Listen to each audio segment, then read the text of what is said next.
Hi, everyone, and welcome to another episode of Living on Blockchain. Today, we are speaking to Shobhit. Shobhit is the co-founder at Shovel company. Over the last decade, he's worked extensively in the startup world. He's worked on his own products. He's also worked, in the revenue-generating product of Gojek. His startup was acquired by them.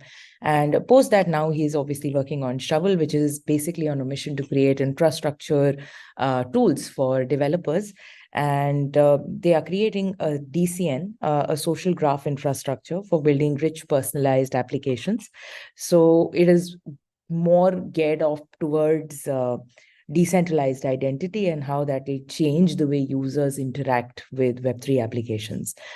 His team consists of his co-founders as well, and they are all set for a beta launch in January.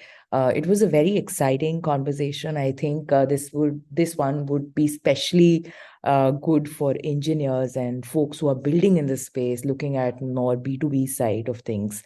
I can't wait for you guys to hear this. Let's deep dive right in. Hi, Shobhit. How are you doing today? Hey Tarusha, I'm doing well, just enjoying my day. How are you? Thank you so much for making the time to speak to me. I'm doing well. Thank you so much for asking. So, for our listeners, Shobhit, can you tell them a little about your background and how you get around to where you are right now and what you're Oh, building? oh my God, like it's more of a historical narrative question. Yes, Okay. yes. Just to set the context for everybody. Understood. Okay, so I'm Shobhit. I currently run this startup called Shovel Company. Okay, I have been working on startups for a really long time, and I have been in technology.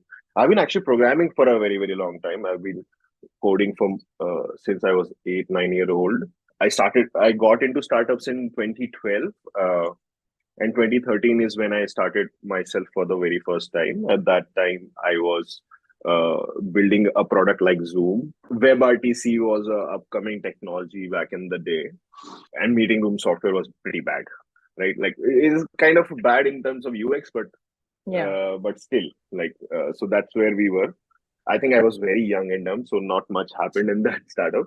I was prioritizing a lot of wrong things, and we it didn't go well. In 2014, I started another startup. This time, I was again in the software space. I was working on this up and coming trend called DevOps. Okay. That time, it was slightly newer, and I was doing consulting for like a lot of startups. Through that, I ended up working with a lot of fast-paced Indian startups like that we know are big companies today. Around 2015, we were doing pretty well. We were like any good software deep tech consulting business, we were like looking to open up offices in Berlin or San Francisco. But coincidentally, we found Indonesian startup called Gojek. Right at that time, Gojek was pretty new. Right. We got an introduction through Sequoia Capital, or like now PeakXV, who were about to invest into them. And then we started working with them, and I pretty much I love the founder over there, and we kind of resonated.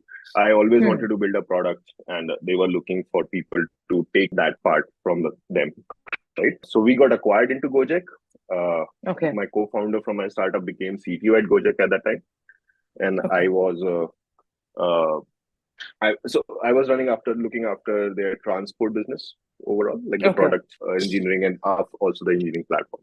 Right. So Gojek is three companies in one, right? It's like a transport business, a payment business, and then let's say food delivery business. Right. Let's say so all of these things are sandwiched together. A transport would be pretty much like what Uber is, right? Like an on-demand ride-hailing business that way. Right. So and also anyways, like the core platform was what I primarily worked on. I was there for 5 years, saw company grew from like tens of millions to 10 billion, right? So that was a very fast growth sandwiched in those 5 years for me. Learned a lot. By the time it was 2020, company was pretty big. Like we were upwards of 5,000-ish people at that time. Like 1 year approaching that number. Right, and company was getting ready for IPO, and So the nature of the work has also changed, and I was looking for something different. So I decided to move out and started Shovel Company. Shovel Company. We started work. So we have only basic idea of we want to work on something. Want to work at the infrastructure layer of the internet, right? That's the Right. primary idea, right? And that's where, because I've always been a tool builder of sorts, right?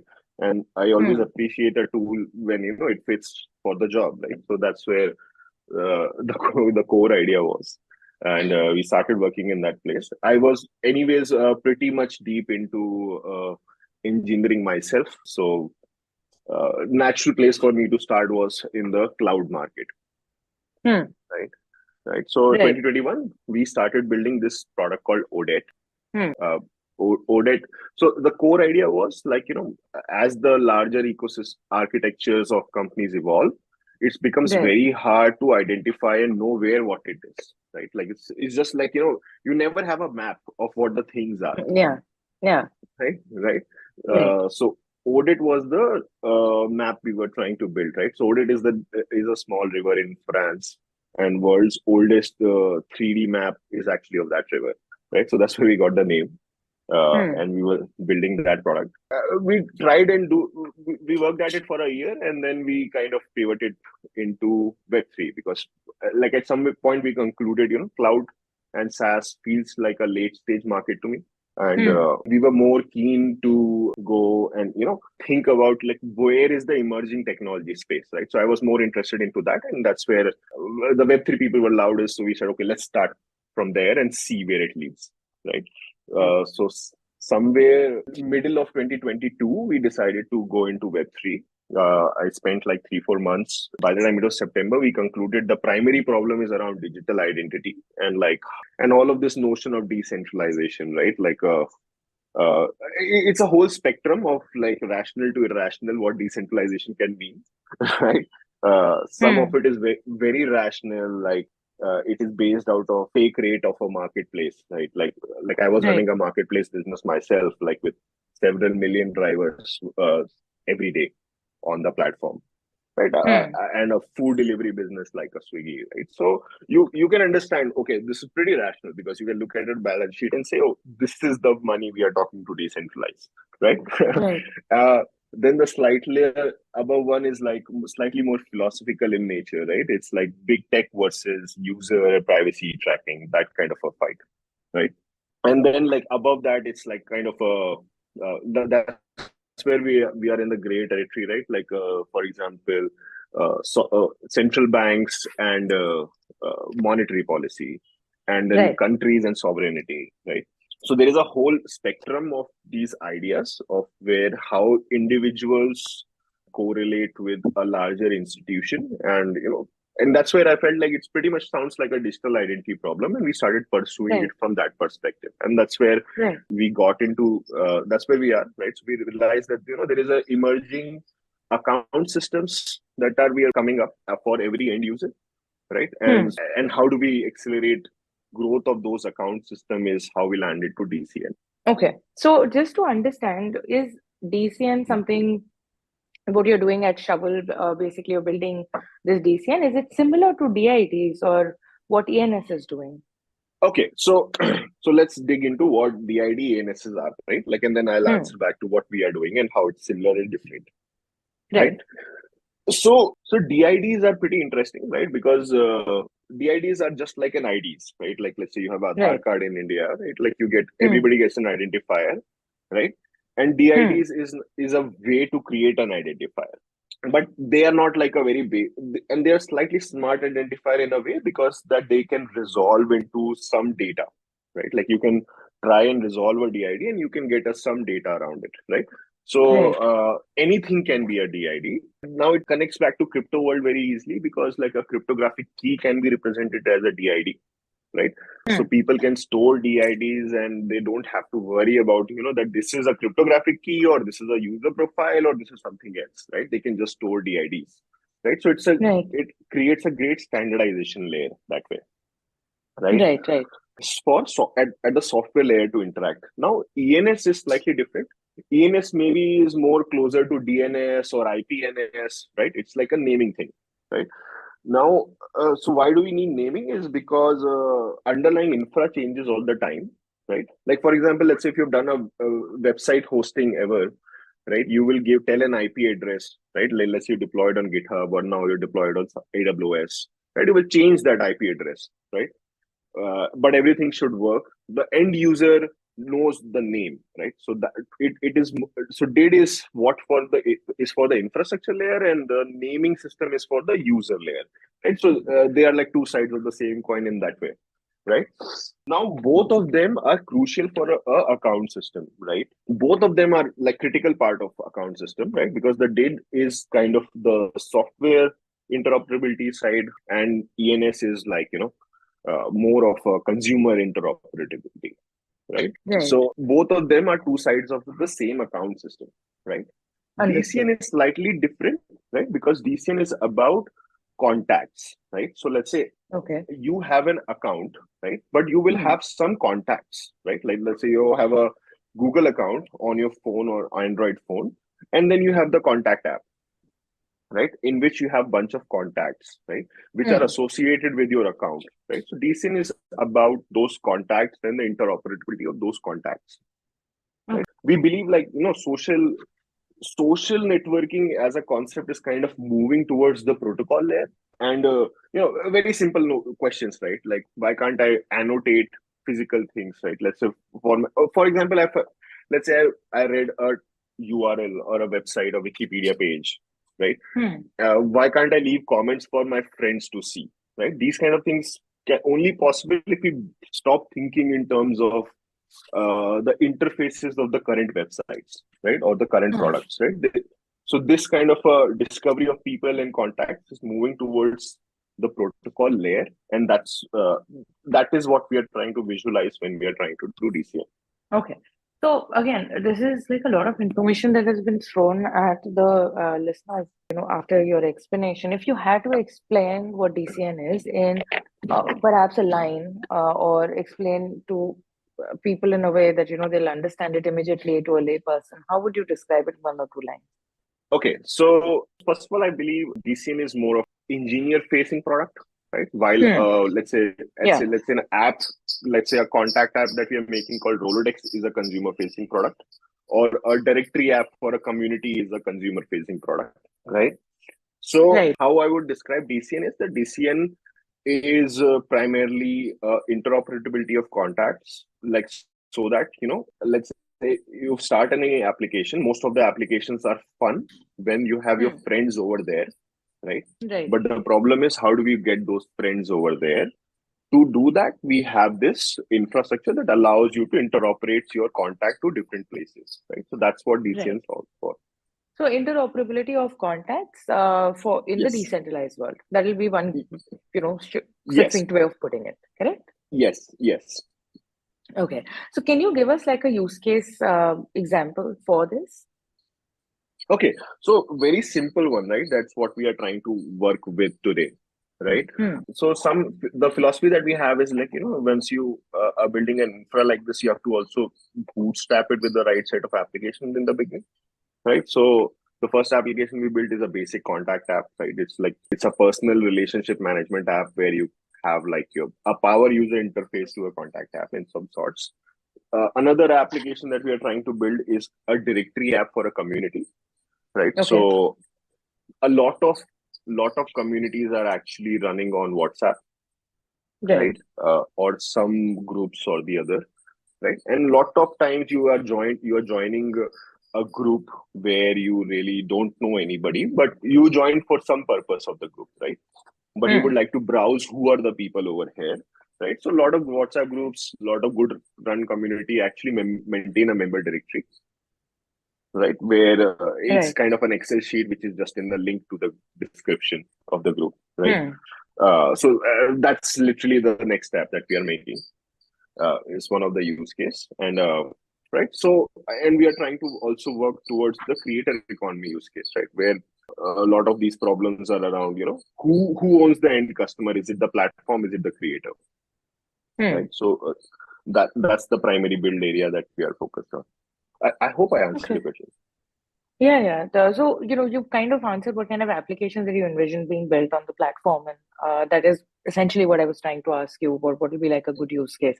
So now the concept of every user and agent having their own keys, it is very intriguing. And I do think that that is the essence of decentralization because, if you want to have Hmm. the kind of freedom, then you need to take the onus of some responsibility as well.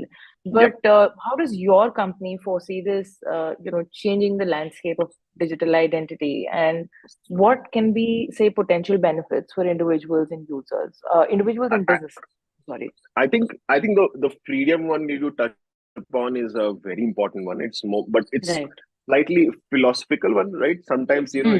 Hmm. in the cold-hearted capitalist consumerist world, Yeah. uh, such kind of rationales are not very effective a lot of times, right? Yeah. Yeah. Uh, uh, so I think the most important thing that will change once everybody have cryptographic keys is that there will be no more forms, right? Hmm. So Right. think of it in this way. Most of the Web2 businesses right now have armies of product managers who are right now using tools like Mixpanel to make sure Right. that user crosses some data input on their website, right? Right. Or their Right. app so that they reach to a stage where they can finally do something, right? And a lot of that is Hmm. important, right? Because, hey, I don't know who this person came to my application, right? So I have to ask for information, right? Before I can do anything, Right. right? So everybody has to create a new account every time with a Right. new website, New right? Or a platform. new Any new application, platform, you need to make anything, an account. Yeah. right? Anything, And what do you basically. do, right? You are filling your name again, you are filling your age again. For the hundredth Your time, you have to email select ID. the Yeah. yes, you have Basic. to verify again, right? It's the same thing This that you have to fill time and again with any new interaction, any new platform that you're thinking of using. exactly, right? And nobody likes it, Yeah. right? Not the Yeah. user, not the company, Right. Right. Yeah. right? Both parties hate it, by the way, right? No, Yeah. because because we do, here is the solution, right? The whole, like, if you think about it, right? More majority of finance industry problems are in KYC and fraud, right? Yeah. Because Absolutely. Yeah. who should get, right? So all of and KYC problem is a form filling problem, right? Yeah. That's true. Largely. Right. So I think like the fundamental problem around, I just believe the experience is going to be significantly different, right? When you go to a place, you join a new platform, suddenly they know you.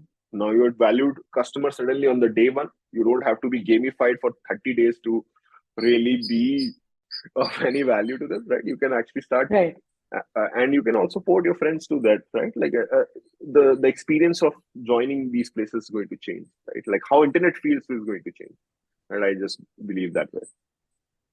Right. Yeah. It'll fundamentally change the experience, I think. And that, once the user experience changes, Yeah, obviously the stickiness increases. And there is no resistance, exactly, right? right. When you're trying to onboard any new user. Exactly. Like lot of fights that is going on digital marketing side, right? People spending on keywords and this and that. Like a lot of times the people are just trying to make sure that somebody fills the form, Right. Yeah. right? So I that think that kind of changes with your product. yeah, I don't want forms, right? Like I Yeah. nobody likes it. I don't want passwords. I don't want That forms. should be I don't your have to tagline. remember. Yeah, but like that is what is going to change in the how users' digital identity is carried on the internet. Right. Yes, it will fundamentally change the way people are interacting with applications online. So, more power to you guys for thinking of something, which is a big problem, but it is such a, large part of everyday usage of how users interact with any platform that nobody really thought actively of solving it in this manner. Yeah, I think like see again, right? Like all of us are building on shoulders of giants, right? Like we are just Right. trying to Yeah. look at history and push it a little bit further. I think a lot Yeah. of people have been trying to work on it forever. Yeah. I think there's this guy called Kim Cameron. He was Hmm. identity architect in Microsoft since 90s, I guess. They have been running a conference called Internet Identity Workshop since early 2000s, and a Right. lot of these people have been talking about how internet has a missing identity layer, right? Like how with Bitcoin, we are talking about internet has a missing money abstraction. Similarly, we Right. have a missing identity abstraction, right? Yeah. And because of that, we have so many other things that you have to do as a workaround, right? So it's just Absolutely. like Yeah. looking back and going back, exploring and studying those ideas and trying to see how can they be done again in 2023 or 2024 now. Yeah. 2024 now. Awesome. So, again, like perhaps the spirit of your company, you've touched upon it quite a bit already. We could term it like, you guys are on a mission to build basically the very intrinsic blocks that will help for builders in general in scaling more effectively, giving their users a better experience. So, what is the significance of perhaps this particular mission, and how is your company contributing to the tool set available for those who are actively shaping in the digital landscape, apart from the DCN layer that you're creating? I think okay, so a lot of it is actually software is very interesting as a concept, right? Because it is just a abstract representation of things we are talking about, right? So it's not really a Yeah. something specific. It is how we talked about it, interpreted it, and implemented it, right? It's just that, right? So I think a lot of protocol building and infrastructure building on the software side is about actually traversing the layers of the software that exist today and going to the core layer and trying to see where the integrations need to be done, right? I think so. So this basically means you are working with everybody, right? Like Right. end of the day, software is going to run on a VM or somewhere, right? So you have to work with Hmm. cloud providers. It has to, in our case, we are very working closely around IPFS ecosystem, right? Like so, Right. networking stack comes from that place, Hmm. right? And then payments infrastructure is what we are trying to build with DeFi and crypto, right? So a lot of integrations to that direction also comes from that side, right? So it's like I think it's more about how does it fit into all of this is where most of the energy goes, right? Can I think I answered your question or I missed something here. No, no, you have you've mentioned all of these tooling, the tooling kits and tools that you're creating for people who are actively changing the landscape in the digital realm. So thank you for answering that. Apart from what you guys are doing at Shovel and being like co-founder there, you've been actively involved in pushing, knowledge, and I do think that builders in the space do have that onus that they do need to create more awareness and create more educational pieces for people to become more aware so that they can become a part of this revolution, so to say, the tech revolution. So how do you perhaps, because there are a lot of external activities and you are running your own startup, how do you contribute? How do you manage to, first of all, balance it? And how does this kind of contribute to your overall vision of the future? So I think I'm slightly lucky that way because this is my third startup now, right? And I have been in startups and programmer for a really, really long time. So a lot of it is just second nature, right? So because of years of practice that have gone. But but you're right? A lot of it is an education problem also, right? And I Right. think Yeah. that's kind of a problem for any emerging technology, right? That a lot Hmm. of it is That is true. also a It's like lot a of it chicken and is an egg problem, right? That exactly. kind of comes into play. Yeah. It is just natural, right? Because if you're trying to everybody is looking for where is the first genesis point and how around which how do we bring in more people to extend the idea further, right? So I've been like a part of the technical ecosystem for a really long time, right? So I've been involved in a lot of open source projects since very early days, right? So it's just like reading through code, reviewing somebody else's project, giving feedback. I Hmm. think these are very hard skills to learn. Now I look back, right? Like as in, I got lucky that way when I was not thinking much about them, I was doing it. Right? Right. Uh, but these are not very easy, right? Like sitting in India, especially, right? Like where a lot of teams that you really want to collaborate are less in India, more outside. Sadly, that's the nature of the space we are in today. Uh, and you have to work across like a 12-hour time zone difference and then collaborate at a high frequency in the to go anywhere, right? You have to do that, right? So it's a challenging act, but it's fun. Right. uh, Yeah, it is. I think it's once, it becomes a part of what you're doing, and then it yeah, starts coming easily to you because, as you mentioned, you've been doing it for a while. So yeah, then striking that balance then becomes easy. It's only when, you start off something, if, initially, that there are certain hiccups. But, that is the yeah, advantage when you do start something young. I think that is yeah, yeah. goes back to the older age, right? If you inculcate children with the right set of habits, then they'll follow it like well into Yeah, their yeah, yeah. adulthood, Like and then this it is the becomes a whole part of their reason life, why we right? have. This is the whole reason why we have like CBSE board in India. Right.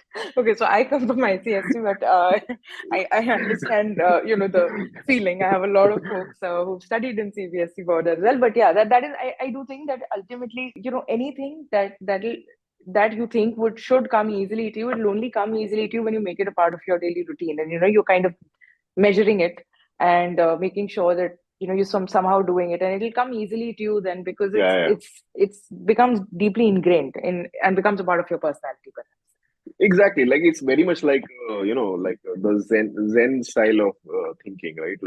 Right. Like a sharp rock, flowing water smoothens it out over a period of time, right? Yeah, absolutely, that's a good example to give. So, you've also co-authored the observability, sorry, white Yeah, paper yeah, for yeah. CN. So, how does this work into what you're doing with Shovel, and why is this crucial for the success of decentralized systems and infrastructure? Also, talk a little about the white paper so that our listeners can gain some insights because I'm sure not everybody has read this white Hmm. paper. No, I doubt like unless you are actually deep into like that space, Tech, it's yeah, not really yeah, and relevant for if you are anybody really, else. it's a niche, right? Yeah, it's Yeah, exactly, it's a niche. it's a corner of internet, Absolutely, right? yeah. Right.